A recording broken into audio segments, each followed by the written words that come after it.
With us now is Pastor Stanford Simon. He is the Deputy Chair of the NDC. Good morning, Pastor Simon. Good morning. Good morning. Welcome to Daybreak. Thank you very much. It's my first visit to your studio, and it's a joy to be with you here this morning. It's a pleasure, of course.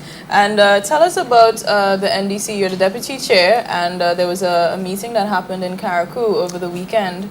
Yes, we had our General Council yesterday in Karakou, where we had over 304 persons there. As you know, Karakou is, the minister is George Prime, who has been doing exceptionally well there. And we met yesterday to review and to look at where the party is and what we need to do in going forward. It's a very good meeting. We went up on the Osprey very early in the morning. Some people had bakes and saltfish and those things going up and the chit-chat on the boat, which was very good and exciting. We started about an hour late and getting up there, but we catch back up during the course of the day. The discussion was open and frank. The report from the Treasurer, what is happening within the General Secretary spoke of what needs to be done. How are we effectively serving the country? Where are we making the errors and what we need to correct? And we had persons shared together. I must say to you, though, that the Karakou food was good. The lunch was really, really good. We really enjoyed that. And we really got down to talking the business of the convention.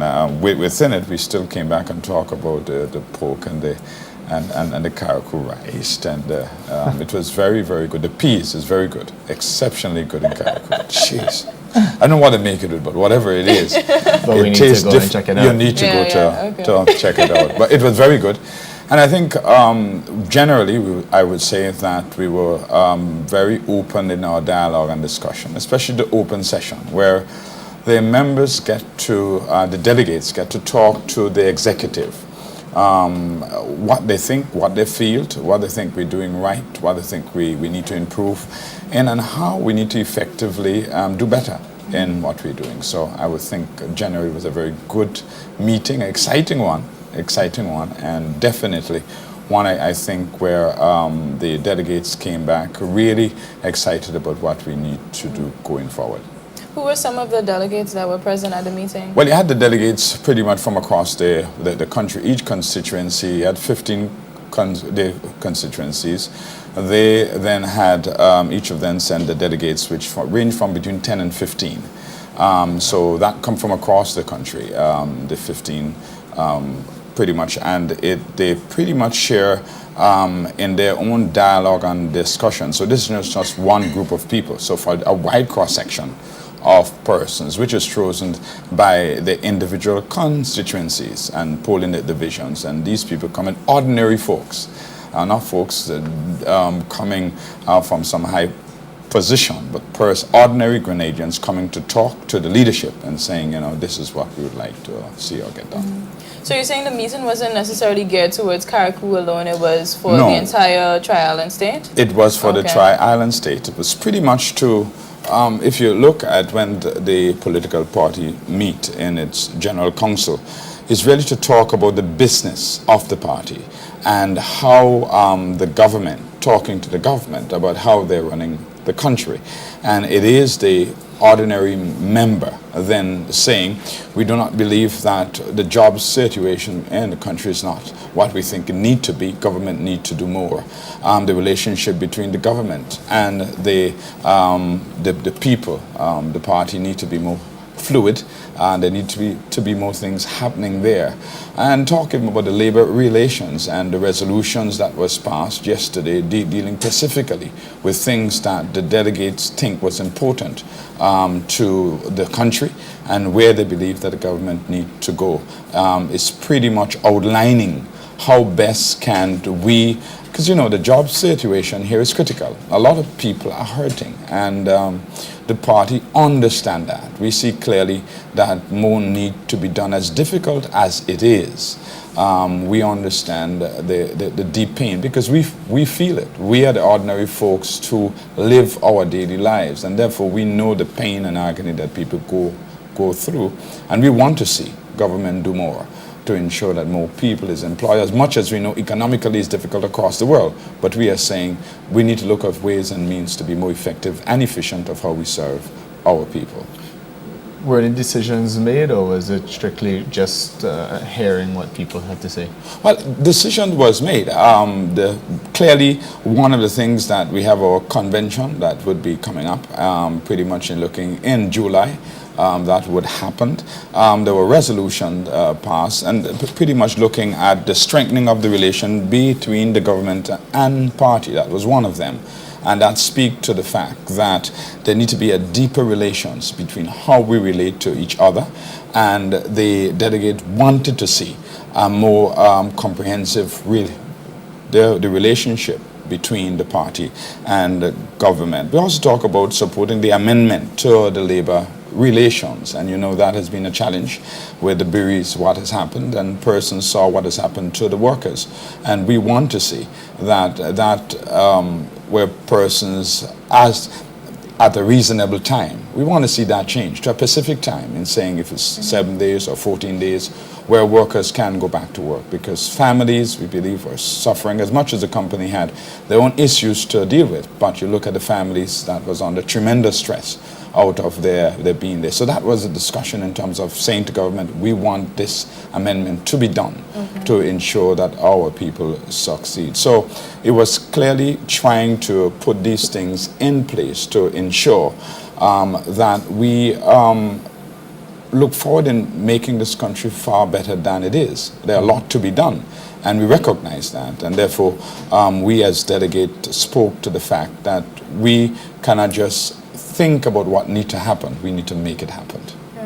You just mentioned a while ago, is it that the party NDC is in agreement with Chester Humphrey's amendment to the labor code, or is it just persons from the meeting over the weekend? Well, it would be it is a discussion and a dialogue, and you have a resolution put forward. It was debated and discussed, and therefore they come to an agreement, and whether the mechanism of how they're going to do it to be able to make that agreement of the labor relations between looking at the amendment, we agree that it needs to be specific, not open-ended, and Chester Humphrey pointing that out, and we agree with that line of thinking. It needs to be the 7 days or 14 days, but it needs to be clear that everybody know what it is, and there is no wondering about what you think it is, but everybody would know up front. It is critical and important for a developing country, I believe. Okay.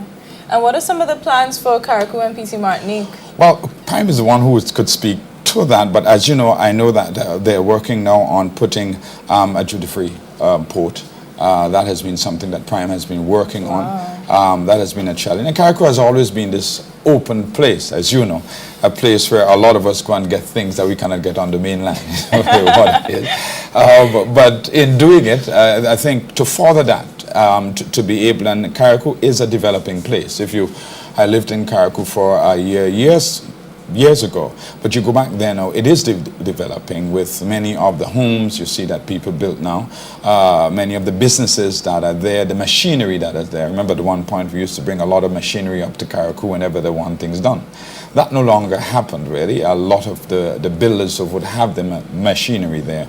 So it's developing, and I think we want to see Carriacou become a port for the yachting industry. And that free zone between the islands where they travel, because even now they travel very freely in the Grenadines and pretty much Carriacou. They move to and fro there like it's one place. So more of that. So I think this is clearly what they're asking, is that we see Carriacou more put into the self-governance of Carriacou, where persons have the leeway to make more decisions for themselves and to be able to develop the island as they see fit. Now, something I noticed, I was in Carriacou just recently, there's a lot of signs saying local government, the time is now. What exactly is that speaking to? Well, local government is the same thing I'm speaking about, where Carriacou want to be able to have a local government that make more decisions for Carriacou, for the persons who live there. They want not we in St. George's to be able to making the decision and send it up to them.